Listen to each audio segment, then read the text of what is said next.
Bonjour! Cette vidéo vise à apprendre la technique de respiration Shitali, la respiration rafraîchissante, ainsi que Siddhkari, la respiration sifflante.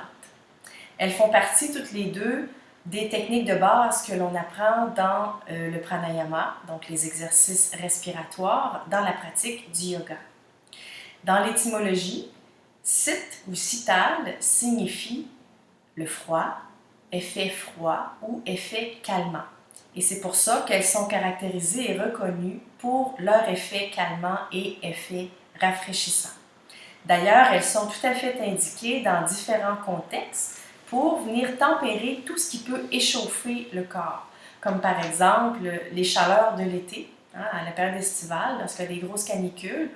Alors, ça nous permet de la pratiquer quelques fois par jour, pour 2 à 3 fois par jour, pour aller cultiver peut-être un effet rafraîchissant pour gérer un petit peu cette accumulation de chaleur dans le corps. Autrement, il y aura aussi les chaleurs reliées à la préménopause, à tout travail physique ou corporel intense qui échauffe le corps, à des épisodes aussi d'inflammation.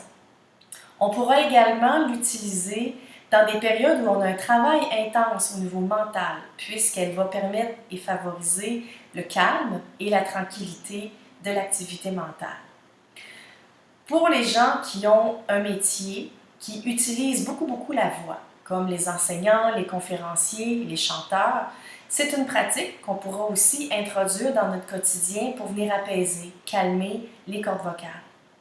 Alors, dans la pratique du yoga, dans une séance de yoga, on va introduire ces deux techniques, l'une ou l'autre, lorsqu'on a des séances qui introduisent des postures inversées que l'on va maintenir pendant plusieurs respirations, ou encore des poses de flexion intense vers l'avant ou d'extension intense vers l'arrière. Alors, ça permet de venir calmer, harmoniser et rafraîchir et éviter d'avoir les effets néfastes d'un échauffement qu'il pourrait y avoir pendant une séance. C'est vraiment juste pour harmoniser. Explorons maintenant la technique de Shitali. Alors, dans cette technique, il y aura une position de la langue particulière à utiliser pendant la phase de l'inspiration. Alors, il suffit de placer la langue en rouleau. Là, j'ai fait ressortir ma langue un peu plus pour qu'on puisse mieux voir, mais c'est l'extrémité du rouleau qui est sur le bord des lèvres. Alors, il suffira d'aspirer l'air à l'intérieur du rouleau. Et au passage de l'air, il y a un effet rafraîchissant qui se fait également. Alors, à l'inspire, on va inspirer dans le rouleau. Il y aura également, pendant l'inspiration, un mouvement de tête et de redressement du dos qui va accompagner tout ça. Alors, ça va se faire comme suit.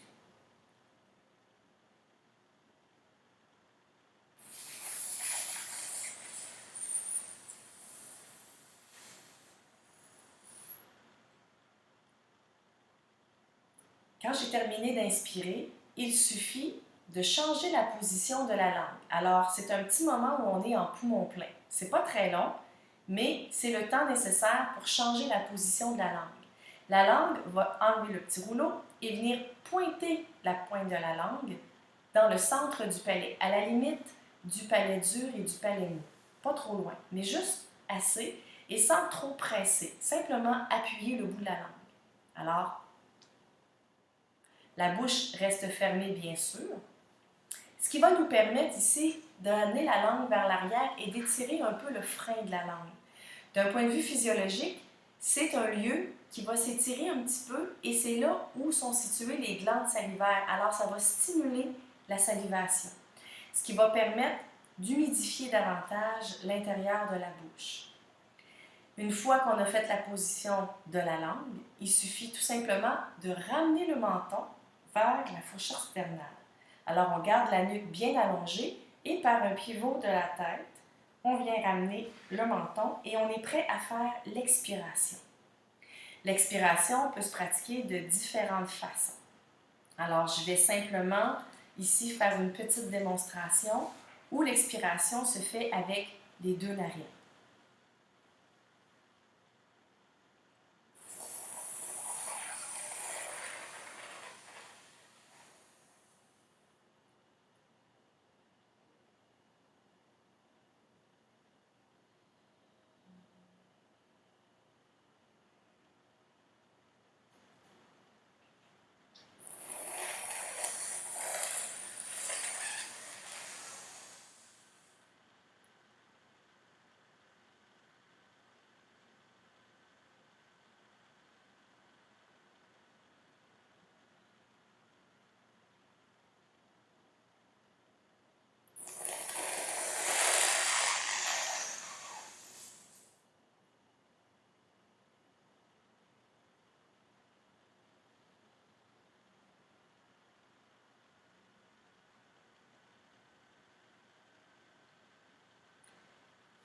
Alors, c'est la technique de base.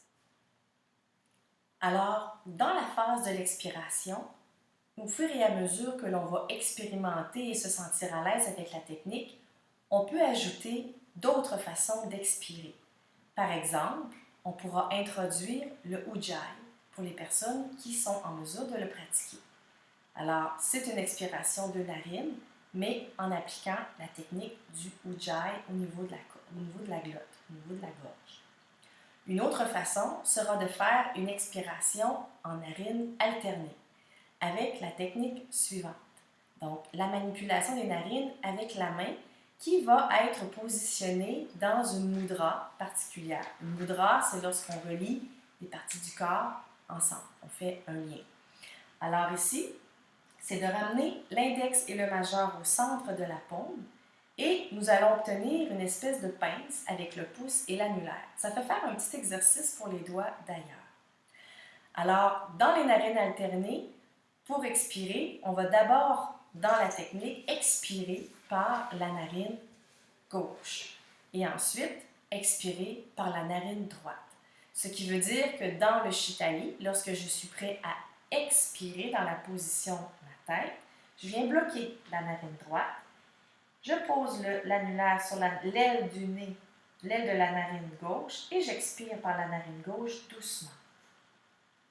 Je vais ensuite refaire une inspiration avec le Shitali, avec la langue en tuyau. Et lorsque je suis prêt à expirer de nouveau, je vais venir fermer complètement la narine gauche avec l'annulaire et poser le pouce sur l'aile de la narine droite, puis expirer par la narine droite tout doucement. L'expiration en narine alternée a tendance à venir allonger doucement, approfondir la phase expiratoire. Et c'est là qu'on peut aller chercher un effet calmant qui est un petit peu plus profond. Évidemment, on peut jouer selon les besoins que l'on a avec l'expiration de narine, avec ou sans Ujjayi ou encore en narine alternée. Pour les personnes qui vont vouloir aller expérimenter un petit peu plus loin, on pourra faire des arrêts pendant l'expiration en narine alternée, c'est-à-dire diviser l'expiration en plusieurs petites expirations de suite, d'affilée. L'effet calmant va être encore beaucoup plus profond. Alors, vous pourrez l'appliquer et y aller selon vos besoins. Explorons maintenant Siddhkari. Elle est tout à fait semblable à Shitali, excepté que pendant la phase de l'inspiration, la position de la langue est différente. En effet, quelques personnes pourraient ne pas être en mesure de faire le rouleau avec la langue. Il suffira tout simplement d'amener la pointe de la langue sur les dents, les incisives en haut. La bouche va rester entrouverte, évidemment, et ce sera une aspiration de l'air pendant l'inspire avec la langue pointée sur les dents, comme suit.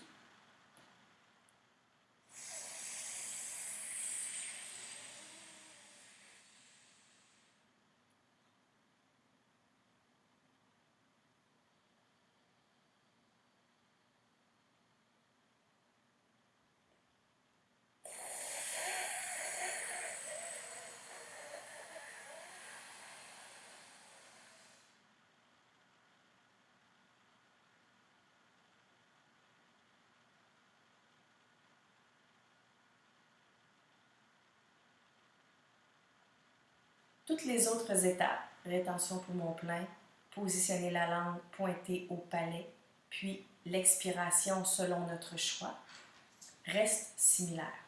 Les effets refroidissants et calmants sont les mêmes. Alors, à vous d'explorer l'une ou l'autre de ces techniques selon votre besoin. Petit rappel, évidemment, puisque ce sont des pranayamas, on va suggérer d'aller chercher une assise bien stable pour que le bassin, qui est notre fondation, puisse être bien ancré et éviter d'avoir le bassin trop vers l'arrière ou trop vers l'avant. Donc, une position neutre. Ce qui est préférable, c'est d'avoir un coussin sous les fessiers pour que les genoux puissent être plus bas que le bassin. Alors, ça favorise le maintien neutre et une élongation, une élévation de la colonne vertébrale beaucoup plus naturel et éviter de forcer avec les muscles antérieurs ou postérieurs pour le maintien de la colonne vertébrale. Les épaules peuvent être dégagées.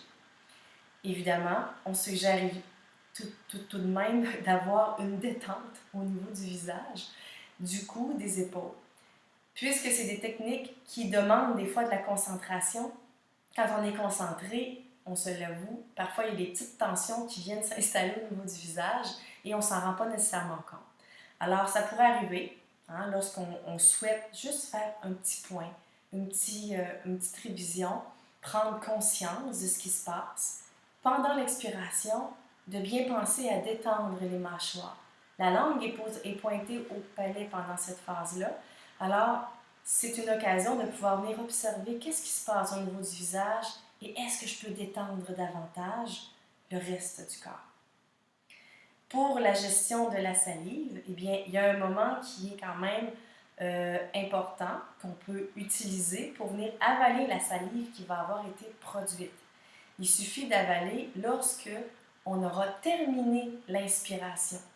La salive qui est là a été rafraîchie par l'aspiration en Siddhikari ou en Shitali et elle peut s'accumuler.